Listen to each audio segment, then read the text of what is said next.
As we await the decision of a local Oklahoma defensive lineman for the 2023 class, Oklahoma picked up a couple of players, one from JUCO as well as a walk-on here for this coming season. So let's talk about these new players that just joined the roster and look at a little bit of film. All that coming up here in about 10 seconds.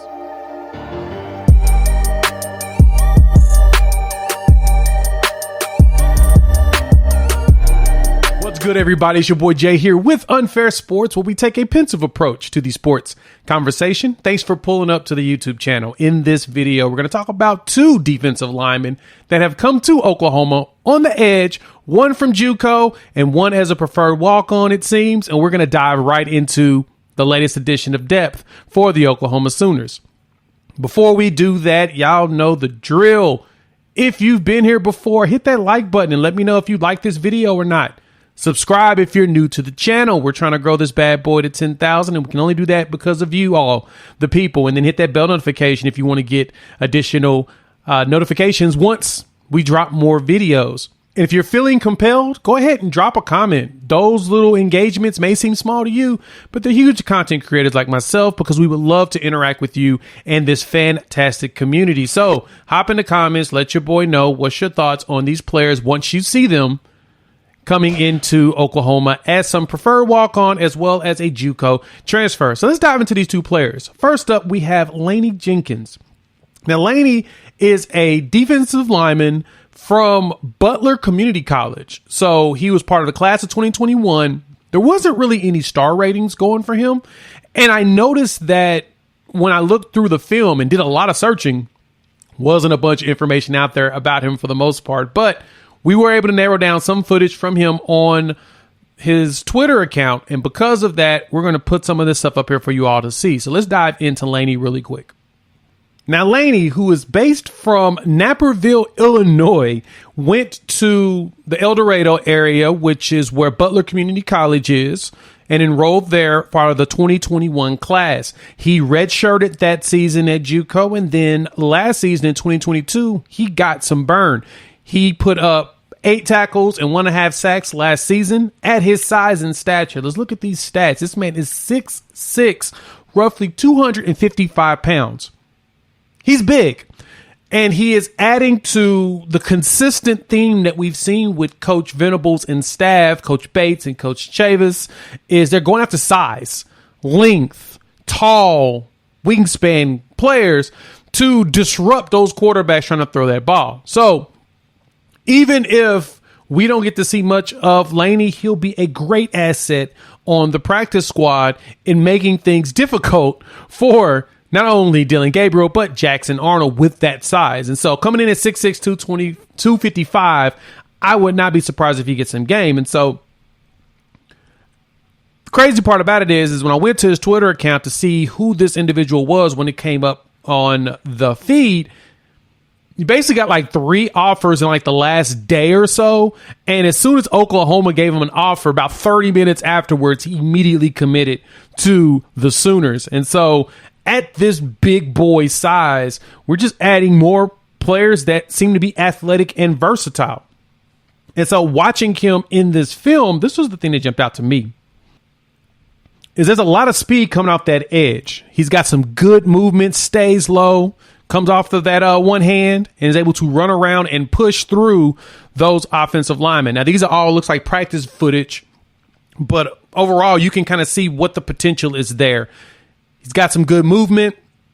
And like I said, it's huge. At 6'6", I mean, that's just a ginormous human being. Like, who would complain about having somebody that size on their team? And so this adds a nice amount of depth to the Sooners because, of course, we all know that if there was anything that was kind of an Achilles heel for us last year, it was probably at the defensive edge. We weren't getting the pressure we needed to later on in the season. And now having a player like this, it's a very good chance that bringing in, like I said, more players of this caliber will do nothing but bless us long term. And so that's Laine Jenkins. Check out some of the footage. Let your boy know.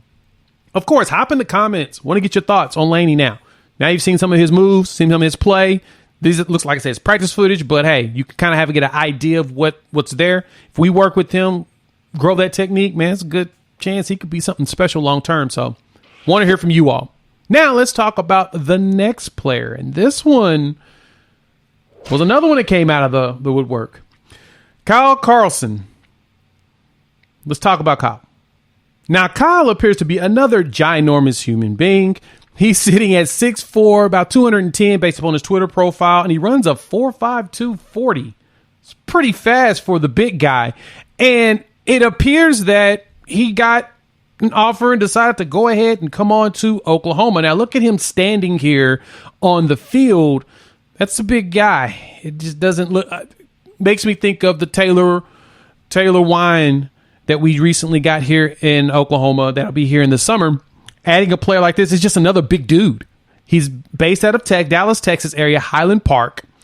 And watching him go, watching some of his footage, I was kind of surprised that there really wasn't many star ratings on him. Like, he can move. Highland Park, he's got the ability to get out there. He makes tackles. It's pretty fast. And I don't know. If defensive end doesn't work, I mean, maybe you can convert him to tight end if he's got soft hands. I'm just saying, but when you watch him line up against these big linemen in Texas, remember, this is in the Dallas area with Highland Park, so he's not going up against slouches. He can go.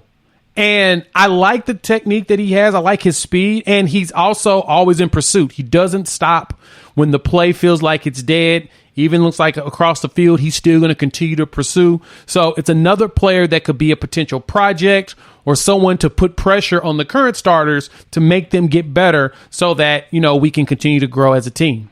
I've always talked about iron sharpening iron, and I'm always here for a very good preferred walk-on program because you do find diamonds out there in the rough that you didn't know existed. And we talk about this with the star ratings. Yes, you want 5 stars. Statistically, most of them go pro than others. But you can find good ones in the 4 and the 3-star range as well, especially if they're hungry enough. And bringing in some of these walk-ons, they seem hungry. Gavin Freeman showed us. He got his first touch and ran it for a touchdown. You got to be hungry.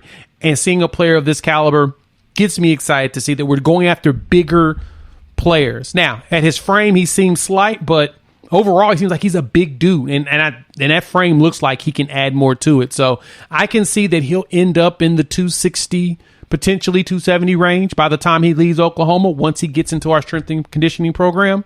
The good thing is that he looks like someone that's hungry enough to go after it. So once again, the routine. Hop in the comments. Let me know what your thoughts on it. I added both of their social medias down in the bottom of the description so you all can go show them some love and welcome them both to Oklahoma. This is another big win. We've got an announcement coming on Saturday. We'll be looking out for Zadavian Sims down in Durant, one of the top defensive linemen in the country. He'll be making his announcement, and the rumors going down the line is it's between Oklahoma and Oregon. We'll see if it's OU or UO. Not sure which one it'll be, but we will definitely find out. So if you made it this far, hit that like button. That helps a lot for us content creators here on YouTube. That way YouTube says I did what I was supposed to do. And then make sure you hit the subscribe button if you're new to the channel. You want to join this great community of college football fans, especially as we talk about a lot of OU football. We're digging more into Colorado football and college football in general. So there's another video here. Go ahead and watch. YouTube got recommendations that I put there for you. Learn about some of the trench updates that we had if you have not seen that. Or you can go to the plays and some of the shorts that I've made around highlights around Oklahoma. Just because, I got to keep myself busy in trying to grow the channel. We'll talk soon, and Boomer Sooner. Peace.